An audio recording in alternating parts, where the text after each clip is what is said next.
Good evening, everyone. Thank you for joining me tonight on Let's Talk.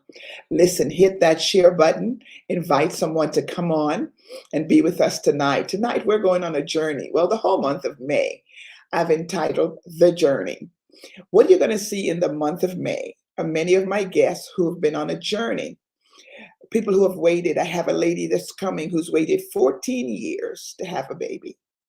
I have another lady who is getting married for the first time at 50. And I had someone who took them at least 5 years, 6 years to finish their PhD. So I'm going to show you sometimes when God gives you a promise, it may take you a while to see the manifestation. There is an adage that says life is not about the destination, but it's about the journey. The lessons we learn, the growth, the maturity, the things we learn on the journey is so critical. The journey has been designed specifically for individuals taking this journey. And although we may share similar aspects, there's no two journeys the same. Everyone goes through their own things individually. Just as we have our own DNA and our own fingerprints, we each have our own testimony. We each are traveling in our own journey. Webster defines the word journey as a traveling from one place to another, usually taking a rather long time, a distance, a course, a period of travel, passage, or progress from one stage to another. Well, our guest tonight is going to help us understand about his journey. Pastor Arthur Shadwick will be with us in a few minutes. But I want to talk to you about this journey of weight loss. Most of you know, because my life is in front of the camera most of the time, that I myself had to battle with weight loss. I myself still battling with weight loss. I will drop 30 pounds, gain it back, drop 20 pounds, gain it back. Just seems as though you're constantly on a roller coaster trying to get it right. And it's hard. It says, in fact, in the United States, 36.5% of adults are obese. Another 32.5% of American adults are overweight.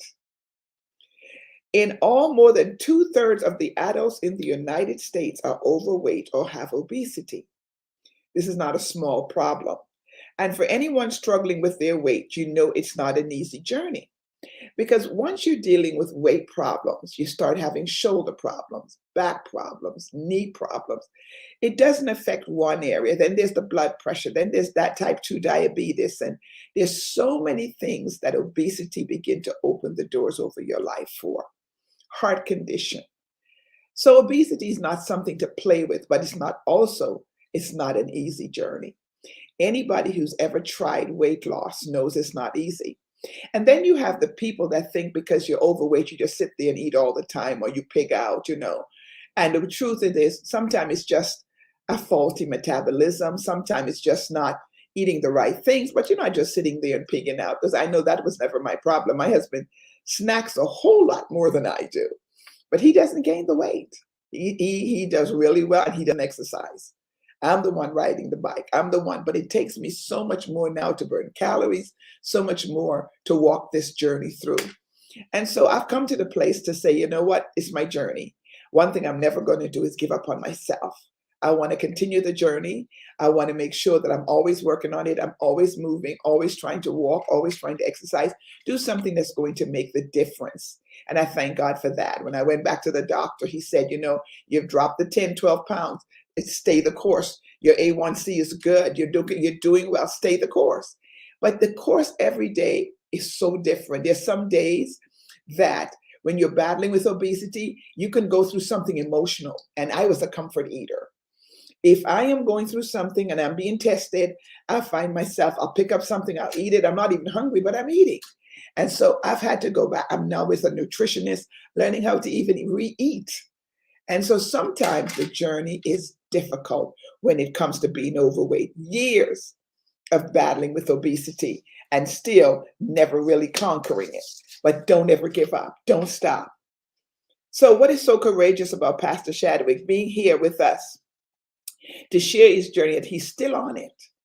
Often when we share our testimonies after we have completed the task or gained the victory over a particular area, those outside of us, our spouse, those close to us, they get to see the glimpse. Sometimes they get to see the process of our journey. As pastors, we are called to live and give guidance to others. Sometimes, as a result, it makes it difficult to publicly allow people to see us vulnerable. Sometimes it's hard. I say, God, I'm preaching to others. I'm watching others get delivered. Why am I still in this battle? 15 years ago, I was scheduled to have the stomach surgery done in Houston, Texas. There was a place there that did it. Scheduled the night before my surgery. The hospital called and said, your insurance is not going through. We're not going to be able to schedule you on surgery tomorrow. She said, but if you can come up with $15,000 by tomorrow, we can still do the surgery. Well, didn't have 15,000 by tomorrow. So I just never went down that road. I felt like God was saying to me, that's not for you to do. But I say, God, the process is so difficult. But then I heard of Pastor Shadwick's journey, his surgery, things that he had to go through. And I just wanted to ask the Lord, all these people that are on their journey, I want to hear some stories. I want to see how they conquered. I want to see what they did. And so tonight, would you please help me welcome Pastor Arthur Shadwick to our Let's Talk program as we're going to talk about this journey that he's been on. Come on, Pastor Shadwick, and join me tonight. Good to have you Hey, on Let's Talk. Listen, could you please introduce yourself to my staff and to the people that are watching? sure. Well, good evening to everyone, and just greetings to our Dr. Connie Brooks. Thank you for having me tonight. My name is Arthur Shadwick. I'm the pastor here at the Gathering Church in Hackensack, New Jersey. I've been pastoring for a little bit over 18 years now. I'm married to a wife of one, praise the Lord, my first and only lady, Pastor Alverna Shadwick. And we have a beautiful toddler, 2-year-old, Anique Madison Grace, who runs the show. And so it's just been a wonderful journey. And I'm just so grateful just for all that God has allowed us to experience in this time. Well, Pastor, I met you probably quite a few years ago, and seemed to me you've always been battling with weight issues. Mm-hmm. Mm-hmm. When did this weight, tell me how it got started? When did you find yourself battling with the weight problem?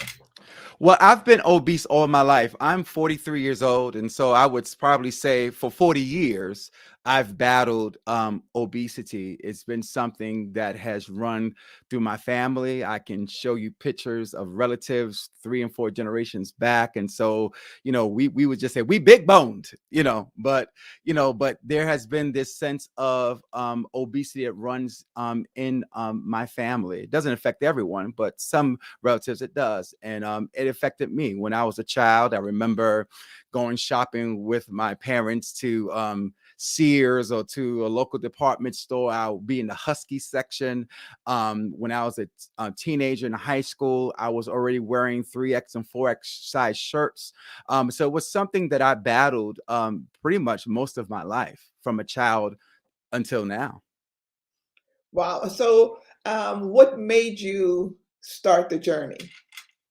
Well, I think more like follow through with the journey. I think I start the journey multiple times throughout my life. And, I heard you in the opening segment just sharing about how we'll gain some and then we'll lose some and kind of do the yo-yo effect. And so I tried all those different things. I got the gym membership. I don't know how much membership money the gym has. They're probably a millionaire because of all the years, especially at the beginning of the year where they give you those deals, get 50% off. I would be the first one to sign up. This is my year. I'm going to do it this time.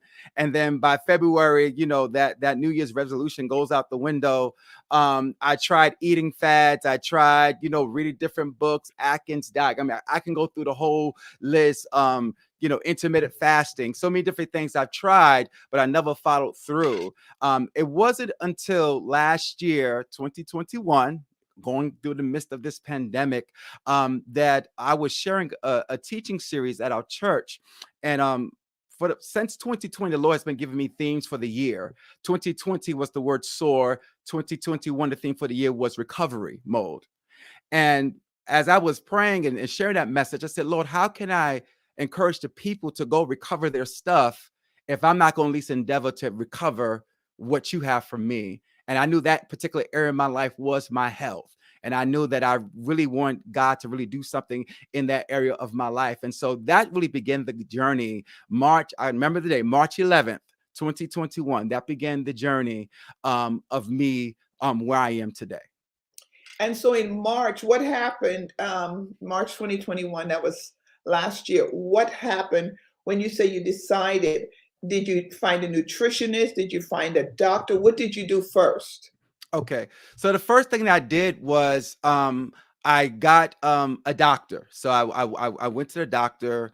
I started speaking to the doctor just in terms of what are some of the options that I have for me to go on my weight loss journey. I expressed that I've tried different avenues before, but they were unsuccessful for me. And I never want to go the surgery route. That was never my intention. I have relatives that have done that, and their results have been fabulous, but that wasn't something that I wanted. As a matter of fact, it took me 7 years, Dr. Connie, to really come to a place I have peace in my heart to even consider doing surgery. I heard so many stories. That's the easy way out. You're cheating, all these different things. But for me, at the end of the day, I have to do what's best for me and my family. I have a 2-year-old that I want to be around for many years. I became a father at 40. And that's a whole nother story. That's a whole nother segment there. But even just becoming a father at 40. So for me, there was just so many different things that were on me that I were, really seeking counsel and wisdom for. And I just kind of felt like I need to get a doctor to give me the understanding that I need to find out what my options are, to help me on this weight loss journey. Wow. What was your highest weight? Okay, so here's the thing. I don't even know what my highest weight was. And let me explain why. About 10, maybe 12 years ago, when I got a scale that went up to 550 pounds. When I stepped on the scale, Dr. Connie, it said ERR. That means that I was beyond the 550 pounds. So to this day, I don't ever know what my highest weight was. I don't know what my highest weight was. I don't know. I know I was over 550 plus pounds, but I don't know exactly what the highest was. I could estimate, think maybe I was 575, maybe 560, but I know I was over 550 pounds. Wow. Wow. Wow. Yeah. Wow. That is. And how did you decide to do it? Now, once you got with the doctor in March, Mm-hmm. Mm-hmm. did they weigh you in then, or Mm-hmm. what's the process once you decided on a doctor?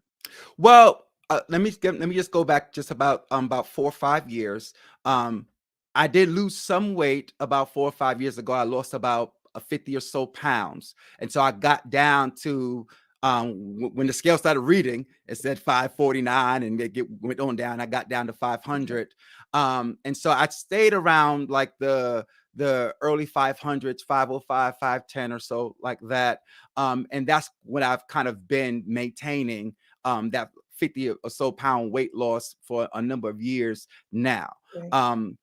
When I went to the doctor, I weighed myself, and we were in the midst of the pandemic. Everybody was working from home, so everybody gained that, what they call that quarantine 15 pounds, and so I was 518 pounds. So when I started this journey a year ago, I weighed exactly 518 pounds. That was my weigh-in.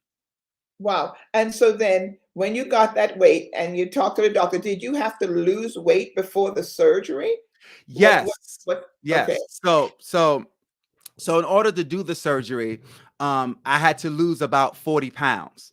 So when the doctor told me I had to lose 40 pounds, I said, well, I'm here because I can't lose the weight. I need the help to lose the weight. And you want me to, to lose weight so I can lose weight, And so the doctor's like, that's the process, because the thing is, we want you to get down to a healthy BMI. My BMI was a BMI of 67. Now I'm a tall person. So a lot of people didn't know that I weighed over 500 pounds because I'm 6'2", and so, I have a big build. So people think, okay, maybe he's, 400, maybe not 500. No one ever thought that. And so when I start this process, my BMI was a 67. And so she said, we need you to get down to at least a 65 or below so you could get to a healthy weight. And so I lost 40 pounds on my own. So from March, I had the surgery in August of last year. I lost 40 pounds on my own. I started going to the gym. I started with walking really in the park. Then I purchased a treadmill because we were in the heart of the pandemic at that time. And so we wasn't trying to go to the gym all the time because you didn't want to get exposed. Everybody had their mask and stuff on. And so I decided to get a treadmill I have in my basement right now. And I just started walking on my treadmill. And that's all I knew to do. I didn't know nothing about weight training. I didn't know nothing about, how to do certain things because that wasn't my exposure. That was never my environment. Even the times that I went to the gym in the past, I just got on the treadmill and I left. I didn't know about weight training. I was intimidated by those things. And so I just knew what I just did the things that I knew to do, and I just started walking. So that was kind of like where I started out at. So once you considered this back in March, how long was the process before you actually had it done? So I had it done in August of last year. So March, April, May, June. So maybe it's about a 4 or 5 month process. To go through this type of surgery, there are different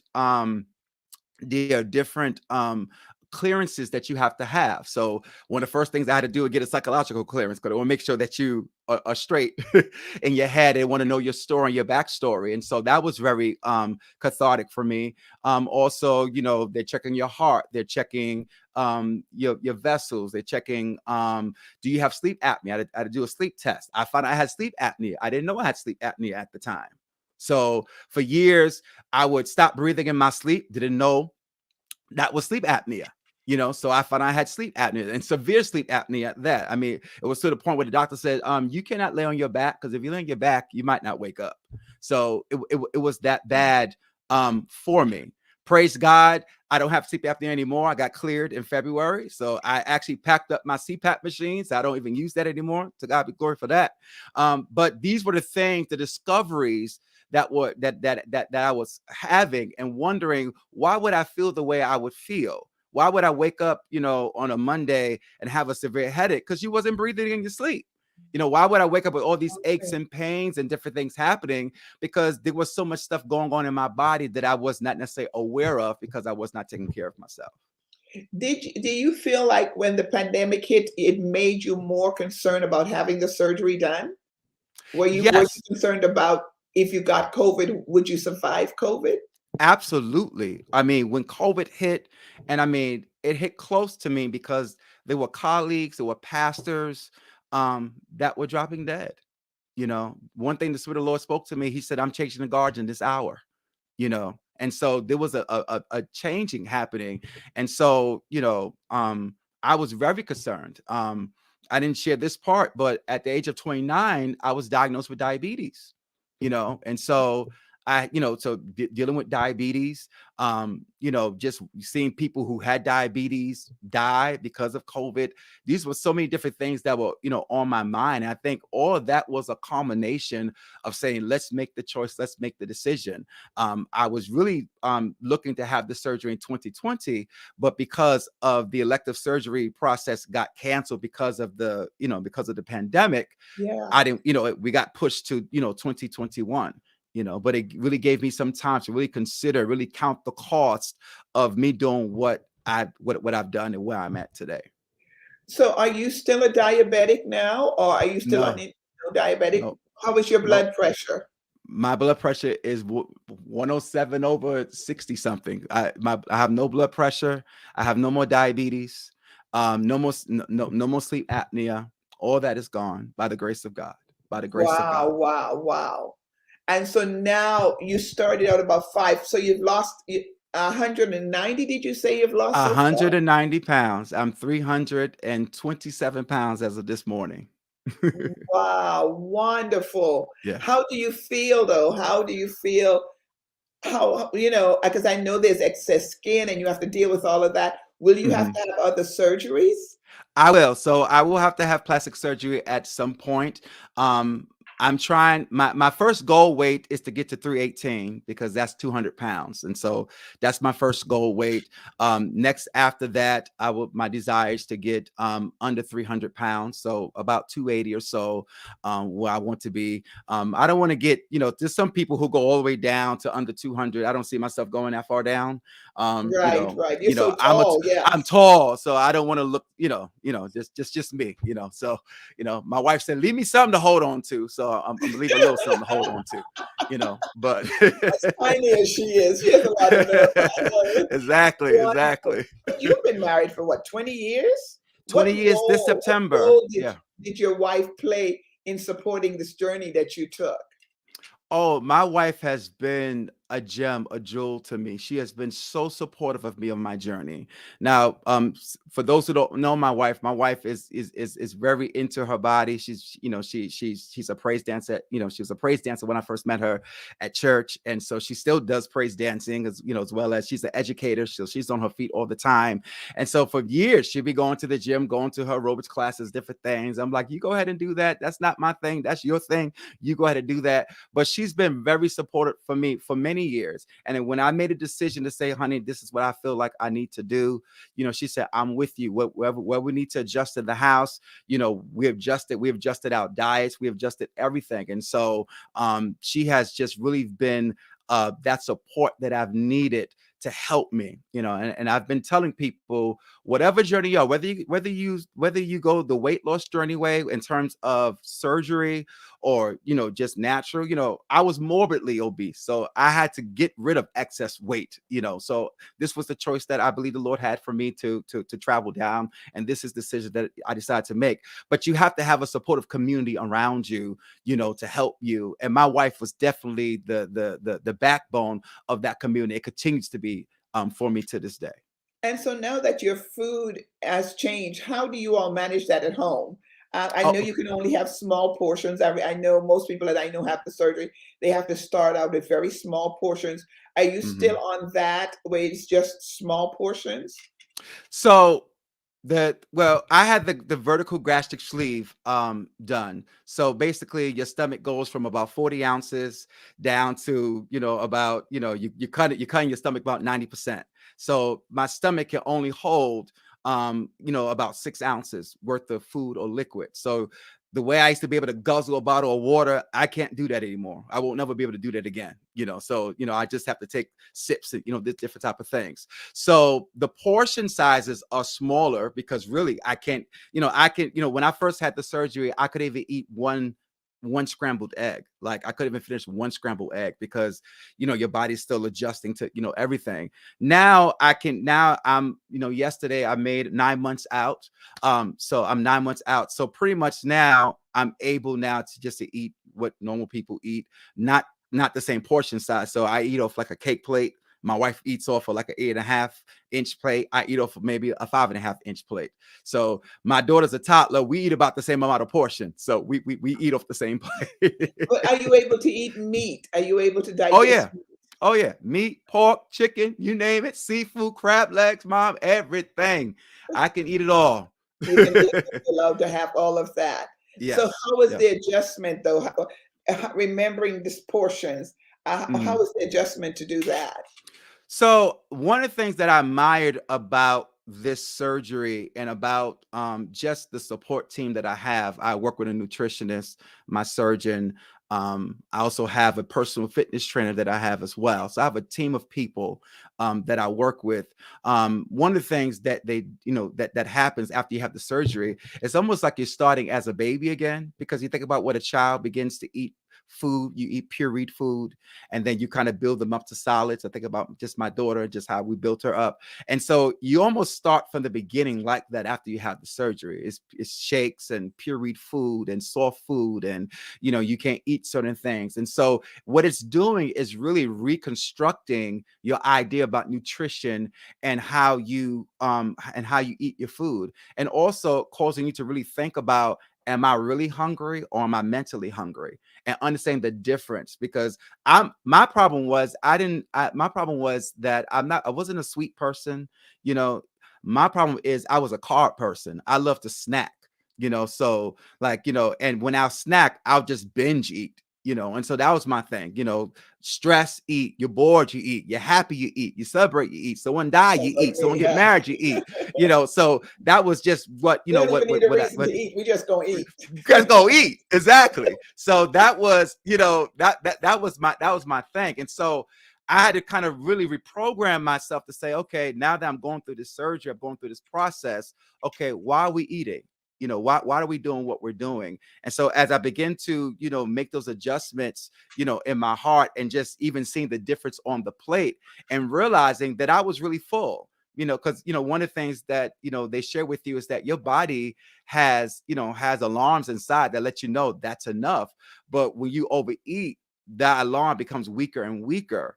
And so you have to retrain yourself to know when you are full. Take your time. Don't just scoff your food down. And so those are things that I had to really learn. Like, okay, don't rush to eat. You're not trying to clean your plate in 5 minutes. Take your time, enjoy. They call it mindful eating. So really, savor the food. Take your time with it. Don't be on your phone, being distracted and just throwing stuff in your mouth mindlessly. Be in the moment as you eat your meal. And so those things have been great tips and great a skill set that I've been acquiring that has helped me on my journey. Wow. What about the psychological? You said there's a team of people and there's a psychological part. Many times I've seen people who have the surgery sometimes gain the weight back. Hmm. What do they tell you psychologically is happening now?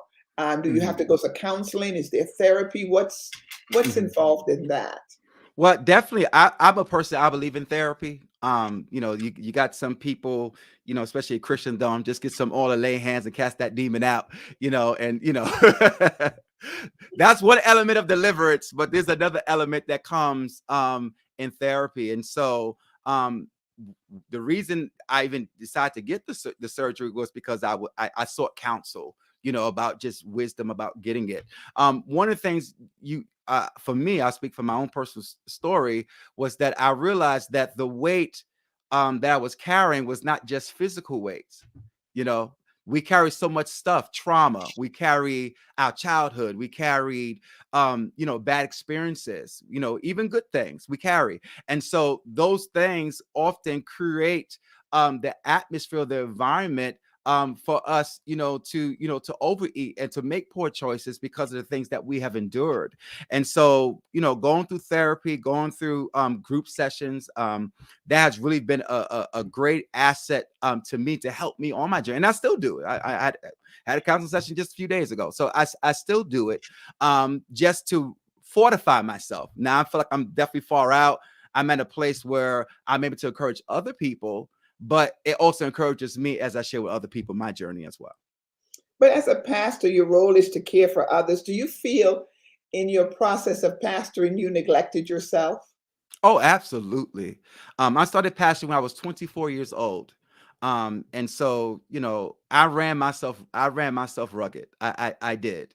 When you're young, you're trying to prove yourself, you're trying to make full proof of your ministry, you're trying to be invincible, you're trying to save the world, you're going from the morning to the evening. I was bivocation on those days. I was working and then pastoring. And so not making wise choices, working all day, coming home at night and, and stuff like that, eating out, just different things. And so, yeah, I definitely ran myself rugged. Absolutely.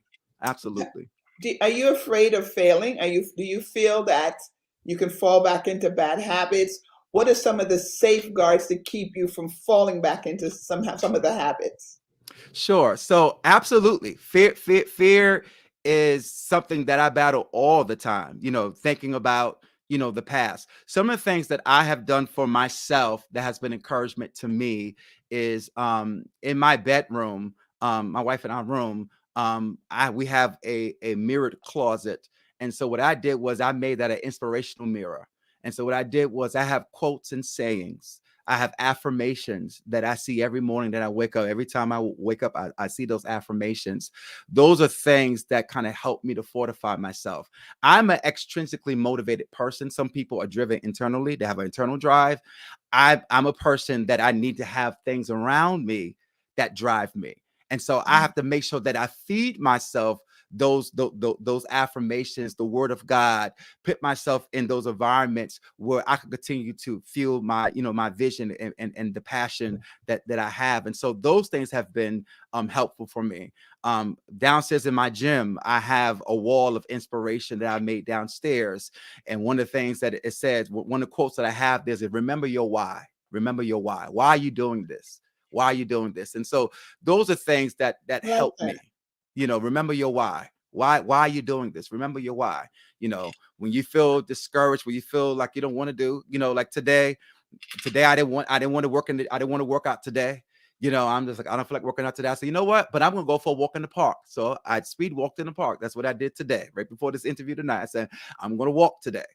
So it's a day by day battle, but I realize it's a day by day battle. Don't try to, being a visionary person, I'm always forward thinking about the future, but you could be so forward thinking that you neglect today.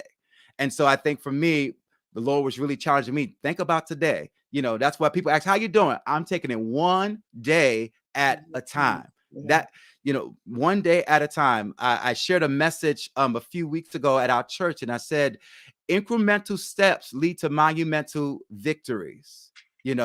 Incremental steps lead to monumental victories. And I think the daily choices that you make lead to the ultimate choices, whether good or bad. And so I just think that, by me making these little choices here, it might seem insignificant in the moment, but over time, they will make a big difference. I like that. Incremental steps lead to monumental victories. So that was kind of like every day I'm just taking one step at a time. I'm working Yep. on one day at a time, 1 hour at a Yep. time. That is so good. How is your congregation in supporting in this? I know they're probably watching you on Sunday, and every Sunday you're coming in, you're shrinking. What has the congregation been like on the journey? Oh, my congregation has been phenomenal. There have been such a support to me from the emails, the text messages, them pulling me over to the side. And I think a lot of them have been encouraged on their own journey. A lot of my members now, they're going to the gym, they're working out, they're losing weight. I'm just like, wow. And so I'm just glad that my life is able to be an inspiration to them, but they've also been a blessing to encourage me on my journey. Like for instance, like, we go up in especially in the Black church, the pastor always gets the big plate of food, and, the pastor always gets, the first dibs and everything, and so just even them being respectful of that, like, Pastor, I know you're on your journey. Okay, I made you some vegetables, or I made you, a vegetable meal. I made you this. I'm just like, wow, that is so thoughtful. And I'm just so grateful for the Gathering Church, for the Gathering family. They have been tremendous to me. I So can't wait I'm to really come back and grateful. visit you all. I Yeah, definitely will we be can't back wait in to have person. you. I had an amazing time when I was there with you. Yes, Pastor, has your weight loss journey changed you? absolutely. Tell me Absolutely. what's changed. I think my confidence has changed. Hmm. My outlook on life has changed. Um, I think when for myself, when I was 500 plus pounds, um, I had vision, but I felt stunted because I felt like my weight was always a barrier. I felt like it blocked me from a lot of open doors and opportunities, just because of what I look like externally. And so it created a lot of insecurity, fears, and just a lack of confidence. And oftentimes I self-sabotage myself because I didn't feel like, that I measured up. And so being in the state that I'm in now, where I'm at now, there's just a different, mindset that I have. And I feel like there's so much more that I can do, and a greater capacity that I have to do more that I didn't have, a year and a half ago. And that's funny you said that, because my team can tell you that's one of the things that with being in front of the camera, I'm like, oh, don't show this and don't show that. Yeah. When you're battling with the weight, you're like, no, keep the camera right Get here. my good side. Yeah. And then I was on a television show the other night, and they showed me sitting down. I'm like, oh my God, Lord Jesus. You go through all of the jargons, and you're like, this is crazy. And nobody Hmm. understands your the internal battles because sometimes Right. people talk to you like, well, just do it. Just take it off. It's like, and it's just that Right. easy. And somebody Yeah. who's not been weight has not been a problem. They Mm. talk to you like you should just do that. And sometimes when they Right. do It's things like not that, simple. they have no clue. And that man, there's days that I'm doing everything I know how to do. There's days I do Hmm. well. There's days I fall off. But Right. it's so Right. good to hear that. Along with the external steps you've taken, how about the internal work? What Hmm. internally are you working on? Hmm. I know I you're think. doing the gym. I know Hmm. you're doing you're walking and things like that. But Hmm. emotionally, internally, are you working on how do you build yourself up internally after those years of dealing with the lack of confidence? How do you do Hmm. it? I think one of the things that I do, like I shared before, affirmations, positive affirmations, um, having affirmations based on the word of God, of course. Those have been things for me. Also, just exposing myself in environments where I feel like I can feed off and grow from. Putting myself in places where I feel like I can glean from, learn from, and build myself up. And I think in the past, when I put myself in those type of places, because of my own insecurities, I limited what I could receive. And I think now Mhm. I'm in a place where I'm open to receive. I feel confident that I can do that. The insecurities, the fears, the depression, those things are not there anymore. Wow. I battle with depression on and off. Those things are not there. There were days I didn't want to get out the bed. Those are not there. There's a Wow. hunger for life. There's a hunger for living. And for me, there's so much more now that I want to do. And when I was younger, even in my 30s, there were dreams that God put in my heart to do, called me to travel and different things. But because of my weight, I'll be like, God, when is this going to happen? When is this going to happen? When is this going to happen? But I'm so glad it didn't happen, because it would have killed me, because I was not ready to walk out into those things, because I was not in the place to receive it. I was not in a place to experience the fullness of what God had for me, because I was full of other stuff, but not full of Him. Full Yeah. of food, but not full of the Spirit. And so now that I'm in this place, now I realize God has enlarged my capacity, or is enlarging my capacity, so I can do more. Because He's not going to give you more than you're able to bear. I saw your trip, your vacation. You headed on vacation. You got on the plane, Yeah, and finally, right? I remember you showing, I don't need an extension. What Oh was my that God. like?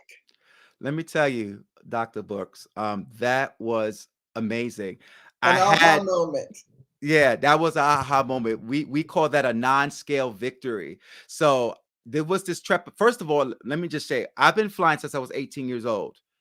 Ever since 18, I need an extender belt. Okay. So I don't know what it's like not to fly with an extender belt. You go in discreetly, you ask the stewardess, can I have an extender belt, please? And so you get your extender belt. When I got bigger, as I got past the 500-pound mark, I could not fly in coach. I always had to fly first class, because that was the only seat that could comfortably fit me. And so every time I flew, it was first class. When my family and I decided to go on vacation this year, I said, well, we're going to fly coach. It's easier. We could all sit together as a family, my wife and my daughter and I. And so coming up to the trip, I kept saying, honey, do you think I'm gonna fit in the seat? Do you think I'm gonna need an extender belt? And she's like, I don't know. But she said, if you do, so what? Like, what it is to travel with extender belt. I said, you're right. So when I got on the plane, the day that we left, I discreetly, my regular routine, as I entered the plane, boarded the plane, I asked the stewardess, can I have an extender belt? He said, oh, sure, right here. And he gave me the extender belt. And I was about to, as I sat down, I was about to click the extender belt on, and I heard a voice said, take off that extender belt. I'm like, no, I'm gonna need this extender belt. And I know it was God. I said, take off that extender belt. And I clicked it, and the whole thing clicked around my waist. And I tell you, Apostle Connie, I could have shouted on that plane.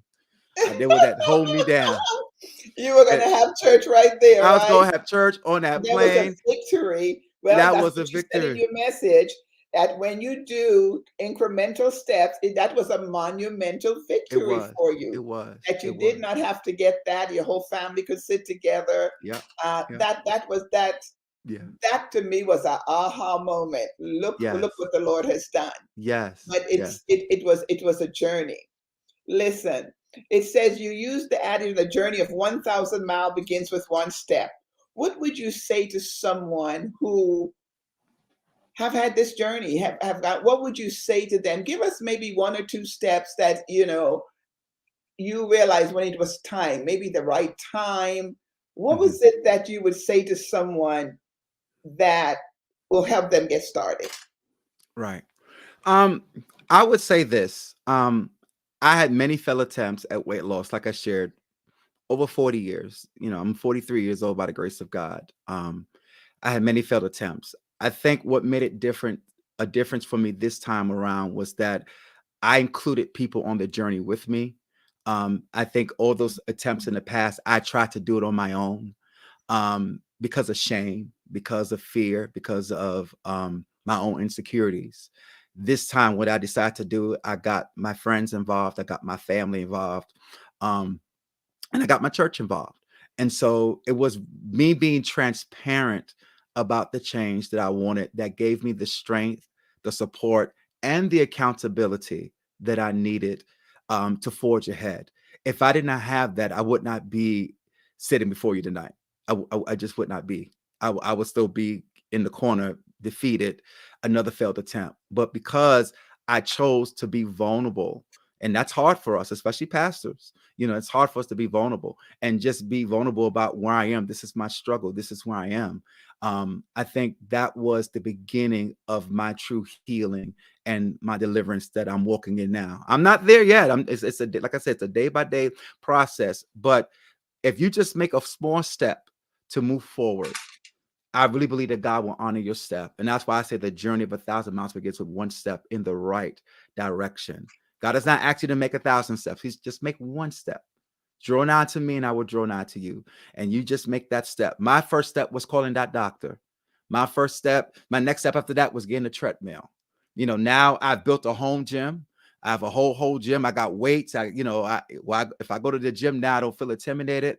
But I would never have got to this place where I am now if I did just make that one step to call the doctor, make that one step to get a treadmill and start walking. Those little things make a difference over time, and God begins to add to it. So did the doctor get you the psychologist? Did they get you the team, or did you build your own team? Twofold. So some referrals they had, and some I had to do research on my own, to get, because there's so many different clearances. And again, it really depends on your insurance. Okay. I'm blessed that the Lord, blessed us with great health insurance. And so it was a little bit a more streamlined process for me. Some people, have to go through a lot of red tape to get, their approval. I didn't have to go through too much of that, thank God. But it was just, the referrals and then just making my own connections to make it happen. Yeah, Wow. So you've gained so much ground already. You have come a long way. So now it's what? August will be a year? I can't believe it. Yeah, Wow. And you've done so one much. year. So what's next? What will the next few years look like? Once you've reached your weight that you want, how Hmm. do you maintain? How do you get Hmm. ready now for the surgeries, as far as to tighten the Hmm. skin? What's Hmm. next? Hmm. So I think, for me, definitely looking to get to my goal. I realize getting there is not it's not a sprint.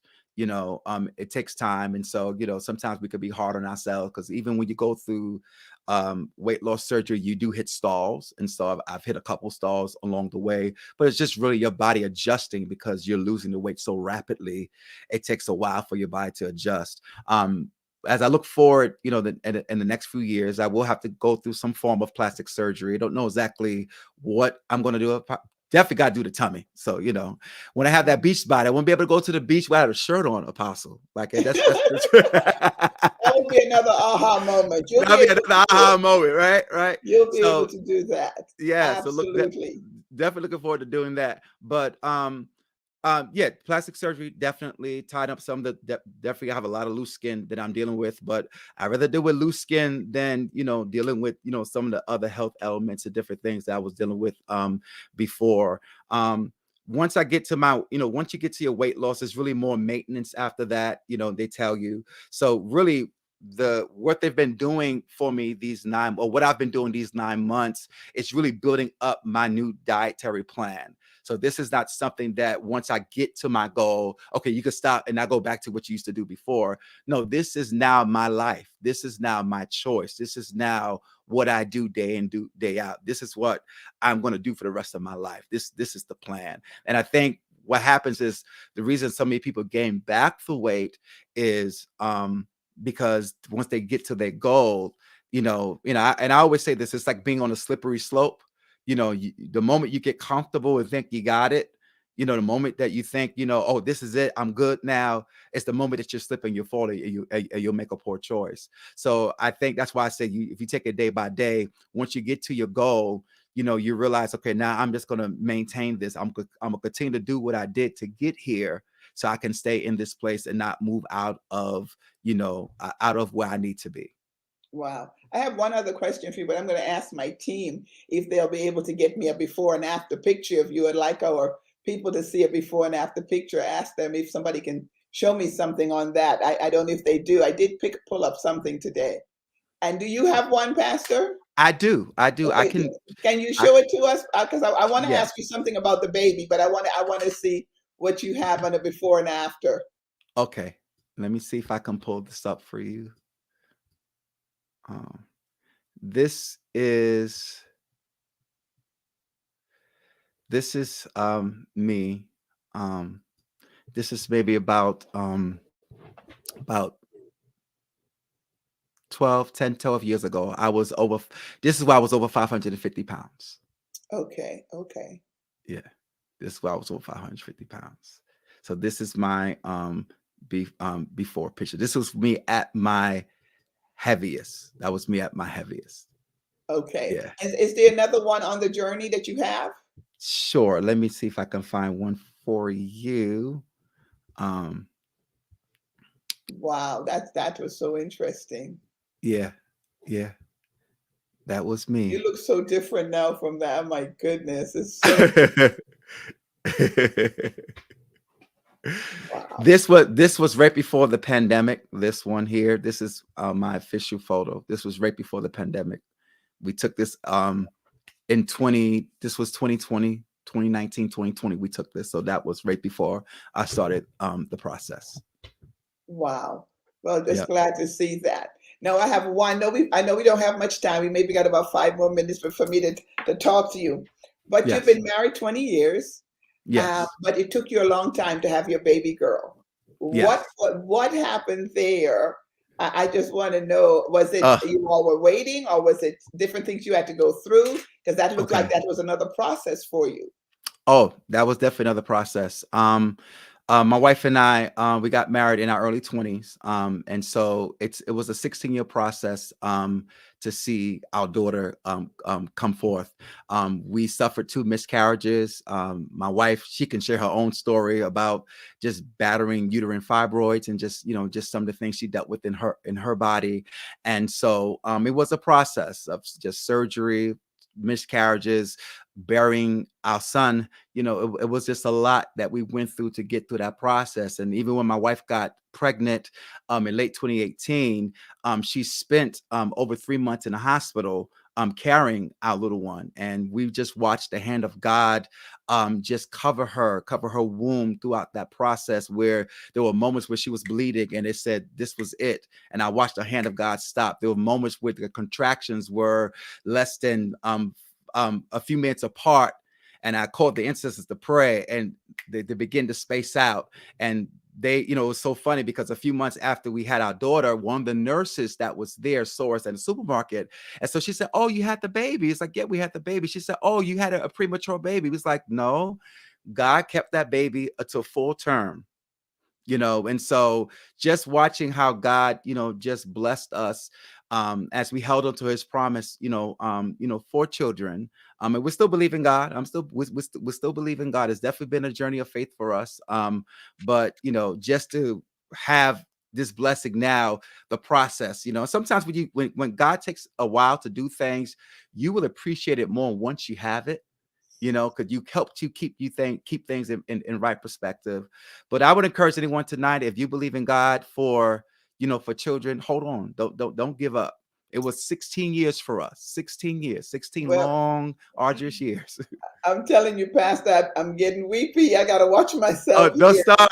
because this whole month is called a journey, and I have people that I'm going to be talking to regarding that's been on their journey, that's gone through some of the things, having to wait. One of the people coming online is they've waited 14 years to have a child, Yeah. and you're saying 16 years for you, 16. and when you have to wait on God for something, my God, I could feel Mm, the tears coming mm. because, whew, Ah. mm, Mm, my God, I got to pull it in.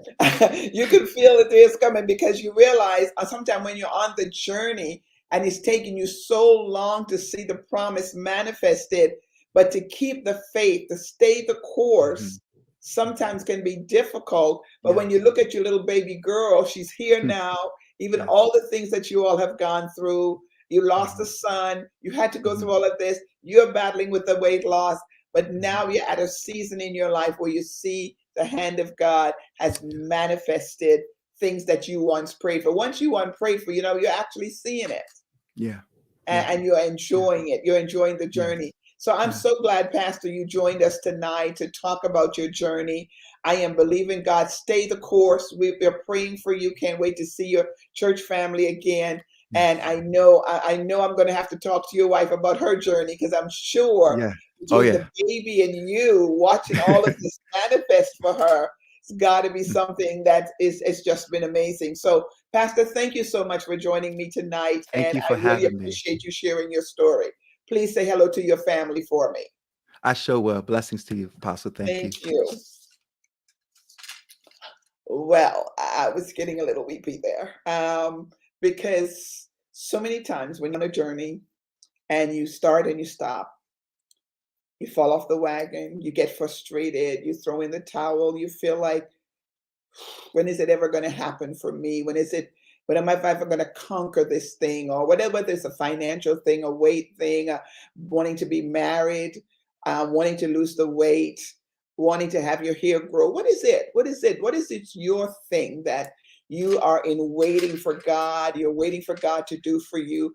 And sometimes you feel like, okay, this is it. This is the season. And that doesn't happen in that season. You wait a little bit more. After a while, you start finding yourself dwindling in your faith to believe it's going to happen for you.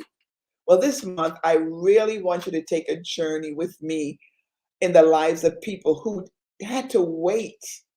The process was not easy, um, but they stayed the course. They stayed the course, got frustrated at times, got tired. When you start saving, you say, okay, I'm going to start putting aside so much money. And then next thing, the car break, you got to use the money and you don't have the money saved anymore. Life. But then you get on the journey and you're on the other side. Now you have savings in the bank. You're on the other side of the weight loss. You've lost 25 pounds, 30 pounds, 50 pounds, and you're maintaining it. My daughter just said to me the other day, she just put a home gym in her home. She said, Mom, 20 pounds in the 2 weeks. I've got that 20 pounds done. I'm working out. I'm watching what I eat, and I'm now ordering my food. So they send me the portions, making a decision. And that's one of the things that we're all in. I know I'm making decisions for myself personally. I've started. I don't eat after a certain time, riding my bike every day, making sure I do that. And it seems to me like it takes forever to burn that 1, 2, 3 pounds. But one of the most important thing is stay the course, stay the journey. Don't give up on you. Don't ever give up on yourself. Not on your finances, not on your faith, not on your weight journey. Not Don't allow yourself to believe that if you're not feeling well, it's going to always be like this. If you're battling the spirit of infirmity, please don't say, this is the way life is going to be. No, never believe that this is the way things are always going to be. Make a decision. Whatever it is, I'm going to stay. I'm going to work on it until I get it right. Whether it's your finance, whether it's your faith, whether it's your weight, whatever it is, do not give up on you. Stay the course until you get some level of victory. You may not lose 160 pounds. You may not need to lose that much. But what about your 50? What about my 50? Let us just work on what is best and what is reachable and attainable, Sometimes you want to do what someone else is doing, but what is really a goal that you can set, whether it's your finances, whether it's your weight, whether it's buying a home? What's your process? How are you going to stay the course? Who are you going to ask to hold you accountable so that you stay the course? And I noticed that for me, whenever I have someone hold me accountable, I do so much better than when I do it on my own. When I do it on my own, I don't last long. But in the first part of the year, I was able to drop that 12, 15 pounds just because I said to someone, would you hold me accountable? It's so important, like Pastor shared with us, is have a team of people around you that help you win the battles you need to win. Don't be afraid to say you need help. Don't be ashamed to say, I don't know it all. I don't have it, but I want someone to be able to help me with it. That's the journey that we're on. I know I'm on it. I have conquered financial matters. I've conquered purchasing land. There's things at one time I prayed for, just like my weight, and I've got the victory. And this is the chapter that this is my biggest conquer. If I conquer this, I know is anything I could do. And that's one of the things I'm working on. I will never give up on, is that I plan to win this battle. And so let's keep walking. Let's keep trying. I remember when I had no money, none, no money, nowhere. You didn't have two pennies to rub together. That's not my story today. Thank to God, through coaching, savings, that I have a different story. Traveling, buying property, I have a different story. There's areas of my life that I used to once pray for, but now I actually live, work, have what I prayed for. And so this part of my life, I know that I'm not going to give up on myself until I see the breakthrough and the journey here. May not be 160. I don't plan to do that, but whatever it is, I plan to make sure I stay the course and work on something for myself. Thank you for joining me tonight on Let's Talk. And I pray you join me this month as we take the journey to see how long it's going to take for us to get victory. But one thing we can be assured of, victory shall be mine. God is going to make me win this battle. Thank you for joining me tonight on Let's Talk.